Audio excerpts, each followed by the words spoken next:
Hello everyone. अब तक हमने एचटेट पीजीटी फिज़िक्स 2022 के पेपर के 120 यानी 91 से 120 तक के क्वेश्चन कंप्लीट कर लिए हैं। हमारे अगले जो क्वेश्चन बचते हैं उनको हम अपनी इस वीडियो में करेंगे। तो क्वेश्चन नंबर 121 है, when a capacitor of value 200 microfarad charge to 200 volt is discharged separately through resistance wire of 2 ohm and 8 ohm, then heat produced will be respectively। एक कैपेसिटर है जिसकी वैल्यू दे रखी है हमें 200 microfarad, charge to 200 volt, potential की value भी given है। उसको डिस्चार्ज कर लिया separately through resistance wire of 2 ohm and 8 ohm से, then heat produce will be respectively in joule में पूछा है कि उनमें कितनी कितनी हीट प्रोड्यूस होगी। तो देखते हैं, क्वेश्चन है हमारा 121। तो कितनी हीट प्रोड्यूस होगी,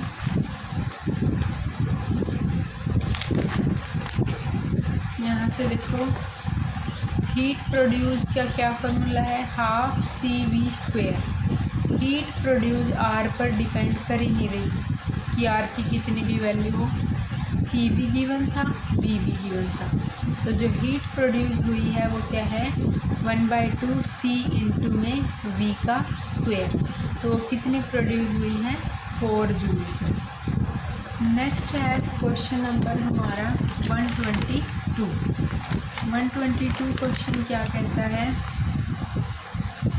the potential energy function for the force between 2 atom in a diatomic molecule is as follow. जो पोटेंशियल एनर्जी फंक्शन है force between 2 atom in a diatomic molecule वो कैसे है, u of x is equal to a divide by x की power 12 minus b divide by x की power 6। The dissociation energy for the molecule will be, हमें निकालनी है dissociation energy. Diatomic molecule है, उसके लिए पोटेंशियल एनर्जी की value दे रखी है, निकालना क्या है, डिसोसिएशन एनर्जी। तो देखो डिसोसिएशन एनर्जी कैसे निकलेगी, 122 नंबर का क्वेश्चन है। u ऑफ x क्या गिवन है, a डिवाइडेड बाय x की power 12 minus b divide by x की पावर 6। सबसे पहले इसका डेरिवेटिव लेंगे, u डैश ऑफ x के रिस्पेक्ट में है, तो यहाँ से ऊपर जाएगा ये -12a डिवाइड बाई एक्स की पावर 13 माइनस पहले से ही था तो plus 6b divide by x की power 7 is equal to 0। LCM ले लिया, एक्स की power 13 minus 12a plus 6b x की पावर 6 इज इक्वल टू 0 और एक्स की power 6 is equal to 2a by b और x is equal to 2a by b की power 1/6। u of x में क्या वैल्यू आ गई हमारे पास, पुट करते हैं इसी रिलेशन में x की वैल्यू को जो हमने निकाली है एट x पे। यहाँ से a divide by 2a by 6 की power 1/6 minus of b divide by 2a by 6 की पावर 1। तो u of x is equal to यहाँ से b square divided by 4a, ये सोल्व किया, minus b square divided by 2a। ये a का square होता, ऊपर a है, एक a कैंसिल हो गया था, तो ये सोल्व करके आ गया minus b square by 4a। तो यही हमारी क्या है, डिसोसिएशन एनर्जी। तो यही हमारी डिसोसिएशन एनर्जी जो है मॉलिक्यूल की वो कितनी है, B square divided by 4a। Next है question 123, the breadth and thickness of a magnetic needle are negligible. जो ब्रेड्थ और थिकनेस है मैग्नेटिक नीडल की वो बिल्कुल नेग्लिजिबल है कंपेयर टू इट्स लेंथ। कि ब्रेड्थ और थिकनेस तो मैग्नेटिक नीडल की हमने क्या लेनी है, बिल्कुल नेग्लिजिबल, और लेंथ उसकी क्या है उसके कंपेयर में। It oscillate in a horizontal plane with a time period t. वो क्या करता है, एक हॉरिजॉन्टल प्लेन में ओसिलेट करेगा कितने टाइम पीरियड में, टी में। The period of oscillation of each part on breaking it into p equal part. जो पीरियड ऑफ ओसिलेशन है उसके हर एक पार्ट का on breaking it into p equal part and perpendicular to its length. हमें निकालना है टाइम पीरियड ऑफ ओसिलेशन। तो देखो 123 नंबर क्वेश्चन को, जो टाइम पीरियड है मैग्नेटिक नीडल के केस में उसका क्या फार्मूला होता है, T is equal to 2 root i divided by m b. T is equal to 2 root i by m b. हमने इसके कितने पार्ट डिवाइड कर रखे हैं, P पार्ट में डिवाइड है वो। जो L डैश होगा, लेंथ जो होगी निडल की, वो कितने पार्ट में, L बाय N में। और जो मैग्नेटिक निडल है M, उसके लिए कितना होगा, M बाय N, मतलब उसकी पोल स्ट्रेंथ है ना ये, M बाय N। तो I की वैल्यू हमारे पास मोमेंट ऑफ इनर्शिया, जिसकी वैल्यू हमारे पास कितनी हो जाएगी, ml² डिवाइडेड बाय 12। यहाँ पर I क्या है, मोमेंट ऑफ इनर्शिया। तो I dash is equal to, जब वो चेंज हो गया तो I dash is equal to m dash L dash square divided by 12 put कर दो। m डैश की value pole strength m by n, L dash की value L by n, L square by n square divide by 12। जो cancel होता है उसको cancel कर देंगे। हमारे पास बच गया 1/n की क्यूब डिवाइड में ml² बाई 12। यानी कि जो नए वाला मोमेंट ऑफ इनर्शिया है वो इनिशियल मोमेंट ऑफ इनर्शिया का 1/n³ टाइम आ गया। अब है मैग्नेटिक डाइपोल मोमेंट जो होती है वो क्या होती है, पोल स्ट्रेंथ इनटू में उसकी लेंथ, m इनटू में l। तो अगर m डैश है तो m इनटू में l बाय n पार्ट में डिवाइड कर रखा है ना, तो m dash is equal to m, मतलब m कैपिटल M है ये, डिवाइडेड बाय n। यहाँ t डैश क्या होगा फिर 2 root of I dash by m dash into b, और t dash equal to 2 I dash की वैल्यू हमारे पास है I बाई n का क्यूब, m डैश की वैल्यू हमारे पास है capital M divided by n, और बाकी साथ में b है। इसको सोल्व किया, ये किसके इक्वल आ गया, 2 root I divide by n square m b। जो t डैश है वो t का 1/n टाइम है, तो t dash is equal to t by n। हम यहाँ पर पहले p पार्ट लेके चले थे, लेकिन हम कर रहे हैं n है सब जगह, तो लास्ट में आप इसको p लिख सकते हो। तो t dash is equal to t by p, n लिखो p लिखो, बाद में सोल्व कर लिया हमने, तो इसको t बाई p पार्ट में डिवाइड कर लिया। तो यहाँ से हमारे पास आ गया कि वो p इक्वल पार्ट में डिवाइड कर लिया परपेंडिकुलर टू इट्स लेंथ, तो क्या आ जाएगा, t बाई p आएगा। तो ये गलत लिखा हुआ है, t बाई p। नेक्स्ट है question number 124। The value of magnetic movement due to the rotation of a charge spherical shell of radius r is. हमें निकालनी है मैग्नेटिक मूवमेंट की वैल्यू किसकी वजह से, due to the rotation of a charge spherical shell. एक charge spherical shell है, उसकी रोटेशन की वजह से मैग्नेटिक मूवमेंट निकालना है। रेडियस गिवन है r, here w is the rotational velocity of spherical shell. हमें क्या दिया है, रोटेशनल वेलोसिटी दी है स्फेरिकल शेल की, and sigma is the surface charge density, और साथ में क्या दिया है, सिग्मा गिवन है जो कि क्या है, सरफेस चार्ज डेंसिटी है। तो सबसे पहले देखो, हमें पता है जो गायरोमैग्नेटिक रेशियो होती है उसका क्या फॉर्मूला होता है, mu by L is equal to e by 2m। Mu by L is equal to e by 2m। और जो एल होता है वो क्या होता है, ये एंगुलर मोमेंटम होता है आई इंटू ओमेगा। आई हमारे पास क्या है, moment of inertia. Spherical shell है, रोटेटिंग स्फेरिकल सेल, आई जिसके लिए क्या है 2/3m r² इंटू में ओमेगा। और हमारे पास क्या है, म्यू की वैल्यू e/2m इंटू में एल की वैल्यू ये आ गई 2/3m r² ओमेगा। और जो सिग्मा होता है, सिग्मा मतलब सरफेस चार्ज डेंसिटी यानी चार्ज डिवाइडेड बाय एरिया, तो Q/4πr², स्फीयर है ना 4πr²। तो म्यू की वैल्यू सिग्मा इंटू में 4πr², चार्ज की जगह क्या लिखेंगे, सिग्मा इंटू 4πr² यहाँ पर।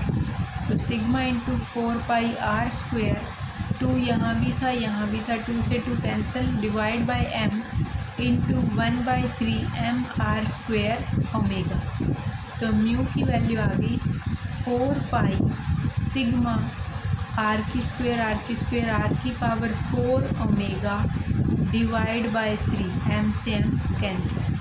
तो ये आ गया रिलेशन 4π सिग्मा r की पावर 4 ओमेगा बाई 3। नेक्स्ट है क्वेश्चन नंबर 125। 125 क्वेश्चन क्या है हमारे पास, if trajectory of a moving body under inverse central force is parabolic. अगर ट्रेजेक्ट्री किसी मूविंग बॉडी की अंडर इनवर्स सेंट्रल फोर्स वो क्या हो, पैराबोलिक हो, then eccentricity E and total energy E will be. तो इसेंट्रिसिटी और टोटल एनर्जी के बीच में रिलेशन पूछा है। तो पहले हम लिख लेते हैं इसेंट्रिसिटी और एनर्जी का क्या रिलेशन होता है। जब हम पैराबोला की बात करते हैं तो उसके लिए इसेंट्रिसिटी आती है 1 और एनर्जी की वैल्यू 0। जब सर्कल में करें तो इसेंट्रिसिटी 0 और एनर्जी लेस देन 0।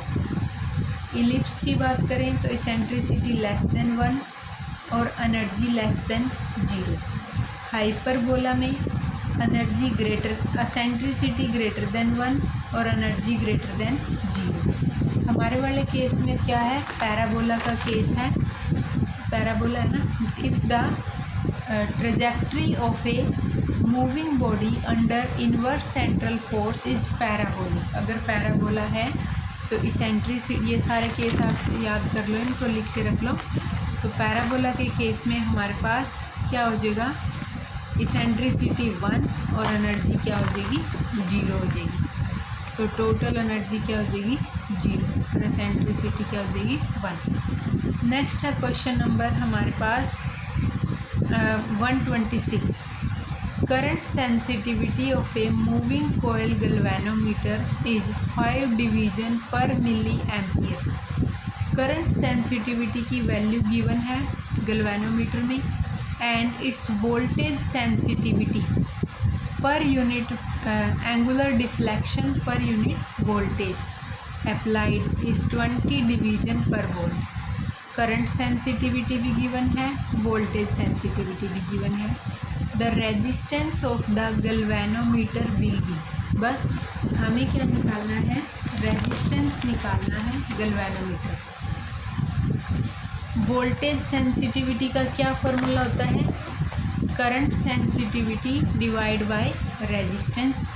रेजिस्टेंस निकालना है, current sensitivity by voltage sensitivity, put करी वैल्यू और हमारे पास आ गया रेजिस्टेंस 0.25 × 10⁻³ नेक्स्ट है क्वेश्चन नंबर 127। क्वेश्चन है 127, the capacitance of a capacitor become 7/6 time of its original value.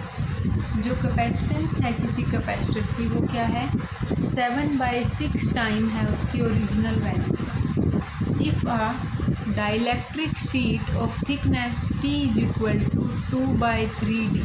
पहले तो क्या गिवन है, कैपेसिटेंस है, उसकी कैपेसिटर की कैपेसिटेंस गिवन है, 7/6 टाइम है उसकी ओरिजिनल वैल्यू का। उसके बाद if a dielectric sheet is of thickness T is equal to 2/3D। अब उसमें क्या इंसर्ट करना है, डाइलेक्ट्रिक शीट जिसकी थिकनेस कितनी है, T is equal to 2/3D is introduce in between the plate. अब उसको इंट्रोड्यूस करवा दिया है प्लेट के बीच में, where D is the separation between the plate. और जो D गिवन है वो क्या है, दोनों प्लेट के बीच की सेपरेशन है। The dielectric constant of dielectric sheet is, हमें क्या निकालना है, डाइलेक्ट्रिक कांस्टेंट की वैल्यू निकालनी है। तो देखो सबसे पहले तो जब तक हमने प्लेट में डाइलेक्ट्रिक इंट्रोड्यूस नहीं करवाया था, ये दो प्लेट थी, सेपरेशन D थी, तो C की वैल्यू क्या होती है, epsilon not A divided bye D। ये तो तब है जब वो क्या है, एयर में है। जैसे ही हमने उसके अंदर थिकनेस जो गिवन है, अभी यहाँ पर हम मान लो T ले लेते हैं, थिकनेस T का कोई भी डाइलेक्ट्रिक इसमें इंट्रोड्यूस करवाएंगे तो C डैश की वैल्यू पर क्या फ़र्क पड़ेगा, epsilon not A divided bye जितनी उसकी थिकनेस है T divided by K plus D minus T/1, ये फ़र्क पड़ेगा। तो सोल्व करेंगे, पुट कर देंगे, D की वैल्यू कितनी चेंज हुई, तो 7/6 epsilon not A divided bye D। तो epsilon not A divide by D उसकी वैल्यू पुट करेंगे 2/3 D/K प्लस जो ये D माइनस T करके पुट करेंगे, थिकनेस है, T की वैल्यू जब कितनी चेंज हो गई है, 2/3D और K है, यहाँ से D में से T माइनस, तो 1/3D। अब उसके बाद में A epsilon not A divided bye D, यहाँ से 2/3K प्लस 1/3, तो 7, उधर से 7/6 थी, इधर से कैंसिल हो गया, जो पोर्शन कैंसिल होना था, बचा कितना, 3K/2 प्लस में K, यहाँ इधर से उस तरफ लेके गए, सोल्व किया, 14 plus 7K is equal to 18K, 14 equal to 11K, और K की वैल्यू हमारे पास कितनी आ गई, 14 डिवाइडेड बाय 11।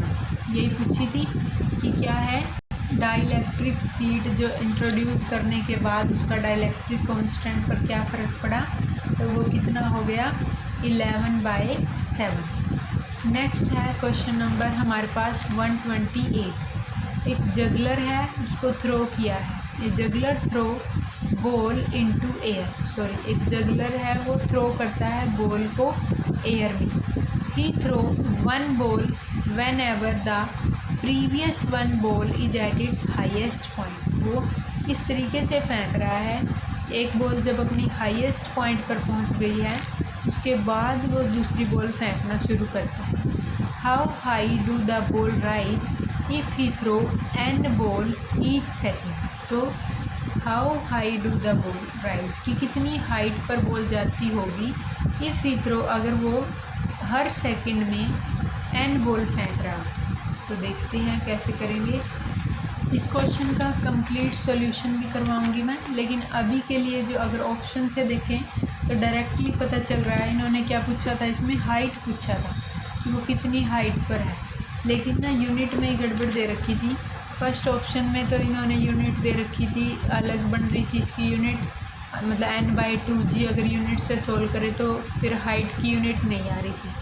और फर्स्ट में मीटर पर सेकंड आ रही थी, सेकंड में कुछ और थी, थर्ड वाले ऑप्शन में थी जिसमें हाइट की यूनिट मैच कर रही थी कि g/2n का स्क्वायर, बाकी किसी में भी ये मैच नहीं हो रही थी। तो इसको मैं अभी करवाती हूँ थोड़ी देर में इसका सोल्यूशन, अभी सिर्फ यूनिट से देख लिया।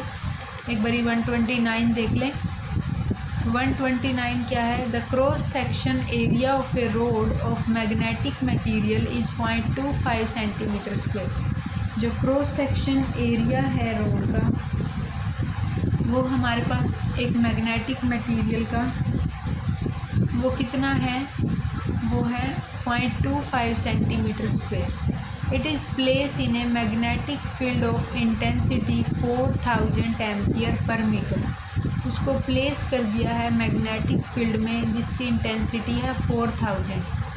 The value of the magnetic flux passing through the material of 25 into 10⁻⁻6 weber.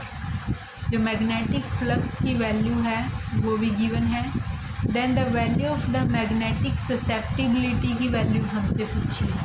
तो देखो कैसे करेंगे, 129 को जाई का, ससेप्टिबिलिटी का और रिलेटिविटी का आपस में क्या रिलेशन है, chi is equal to mu R minus 1। Mu R क्या है, रिलेटिव परमिबिलिटी, तो chi is equal to mu R minus of 1। और बी का क्या रिलेशन होता है, B is equal to mu naught mu R into H. B is equal to mu naught H होता है ना, तो रिलेटिविटी में mu naught mu R into H. और जो फ्लक्स है फाई वो क्या होता है, बी इंटू ए। तो बी की वैल्यू क्या होगी, फ्लक्स डिवाइडेड बाय एरिया। हमें फ्लक्स भी गिवन था, एरिया भी गिवन था, हम निकाल लेंगे मैग्नेटिक फील्ड। तो वो क्या है, ये है वेबर में और ये मीटर स्क्वायर में, तो यूनिट आ जाएगी और 1 वेबर पर मीटर स्क्वायर। अब देखो हमारे पास वैल्यू पुट करेंगे सारी। हमें वैल्यू किसकी चाहिए, यहाँ से फ्लक्स की वैल्यू, मैग्नेटिक फील्ड की वैल्यू 1, इधर 1, फिर म्यू नोट की वैल्यू, फिर म्यू आर की वैल्यू और इंटू में एच की वैल्यू सारी पुट करके हम निकाल लेंगे म्यू आर की वैल्यू। म्यू आर ही हमसे यहाँ पहले म्यू आर आ गया 198.9 और अप्रोक्सीमेटली 199। हमसे पूछा था ससेप्टिबिलिटी, तो chi equal to mu R minus के 1 यानी 199 माइनस 1 198। तो ये अप्रोक्सीमेट कोई ऑप्शन नहीं था तो हमने वहाँ लगा दिया 200। नेक्स्ट है क्वेश्चन नंबर 130। दो चार्ज हैं, एक प्लस क्यू एक minus Q, are placed on the X axis at X is equal to plus A and X is equal to minus A respectively. दो चार्जेज हैं, एक प्लस क्यू एक minus Q, place हैं वो x axis पर, एक plus ए पे एक माइनस ए पे। A charge plus Q is placed on the Y axis at a distance Y from the origin. जो एक चार्ज है प्लस क्यू वो कहाँ पर है, वो है वाई एक्सिस पर। कितनी डिस्टेंस पर, एट ए डिस्टेंस वाई पर, कहाँ से, फ्रॉम द ओरिजिन से। The force of charge Q is, हमें क्या निकालना है, उस जो चार्ज है क्यू उस पर कितना फोर्स लगेगा वो निकालना है। दो चार्ज थे, एक प्लस क्यू एक माइनस क्यू, और कहाँ थे, एक्स एक्सिस पर थे, एक प्लस ए पर था एक माइनस ए पर था। एक चार्ज है plus Q placed on the Y axis at a distance Y from the origin. The force of charge Q is, तो देखो एक ये हमारे पास है माइनस ए पर, ये ए प्लस ए पर, ये सेंटर है और यहाँ पर वाई एक्सिस है। तो प्लस क्यू के लिए देखो K1, जब हम यहाँ से देखते हैं प्लस क्यू के चार्ज के लिए तो K1 is equal to K Q divided by यहाँ से root of A square plus Y square का स्क्वेयर। ये है हमारे कोऑर्डिनेट माइनस A0, ये कोऑर्डिनेट है A0। फोर्स की वैल्यू चेक करो क्या होगी, फोर्स है K Q1 Q2 divided by R square, K Q1 Q2 by R square. Force का ये फॉर्मूला है और साथ में उसकी पोजीशन वेक्टर आर कैप, जिसको ऐसे लिखते हैं R vector divided by R की मैग्नीट्यूड। तो F1 अगर देखें तो पॉजिटिव की वजह से यहाँ से पहले कोऑर्डिनेट लिख लिए इसके, यहाँ से है ये माइनस ए x cap plus Y Y cap. तो यहाँ पुट करेंगे F1 फोर्स, के कैपिटल क्यू, जहाँ पर चार्ज रखा था small Q, into minus A x cap plus Y Y cap divide by R square, यहाँ से यहाँ की वैल्यू आर का स्क्वायर जो कि क्या है ए स्क्वायर प्लस वाई स्क्वायर और उसकी पावर है 3/2, क्योंकि रूट था ना उसका और स्क्वायर करेंगे तो 3/2। इधर से F2 जो नेगेटिव की साइड है माइनस के क्यू उसके लिए कोऑर्डिनेट देखो a x cap plus Y Y cap, a square plus Y square की पावर है 3/2। नेट फोर्स क्या होगा F1 प्लस F2 दोनों का सम, तो K Q divide by A square plus Y square की पावर 3/2 ऐड कर लिया minus of 2a x cap. अब हमारा एक क्वेश्चन रह गया था बीच में 128, उसको बताती हूँ कैसे करना है। तो देखो आप क्वेश्चन नंबर 128 क्या था, a juggler throw ball into air, he throw one ball whenever the previous ball is reach at its highest point, how high do the ball rise if he throw an ball each second. तो देखो सबसे पहले हम क्या देखते हैं, find करेंगे time interval between throw. जब हम फेंकते हैं ना उनके बीच में टाइम का इंटरवल कितना है, क्योंकि जगलर क्या कर रहा है एन बॉल को ईच सेकंड में फॉल कर रहा है, since the juggler throw an ball each second, तो the time interval delta T between consecutive throw delta T किसके इक्वल होगा 1/n सेकंड। अब रिलेट करेंगे टाइम इंटरवल को टू द मैक्सिमम हाइट, क्योंकि यहाँ पर क्या है the ball is thrown whenever the previous ball reach its highest point. जब पिछले वाली बॉल हाईएस्ट पॉइंट पर पहुँच जाती है फिर बॉल को फेंकते हैं, तो इसका मतलब क्या है कि time taken for a ball to reach its maximum height और टी अप पर पहुंचकर वो किसके इक्वल है, वो एग्जैक्टली इक्वल है to the interval between the throw, यानी T up is equal to delta T is equal to 1/n।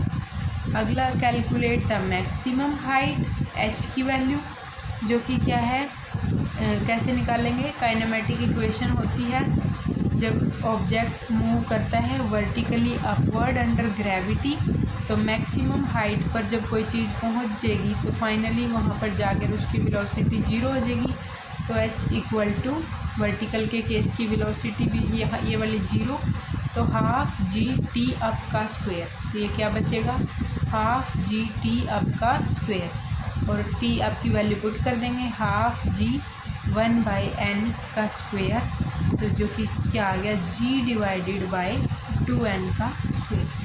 तो ये थे हमारे 130 क्वेश्चन तक हमने कंप्लीट कर लिए 130 क्वेश्चन, और उससे नेक्स्ट जो क्वेश्चन बचते हैं वो हम अपनी नेक्स्ट वीडियो में करें। Thank you.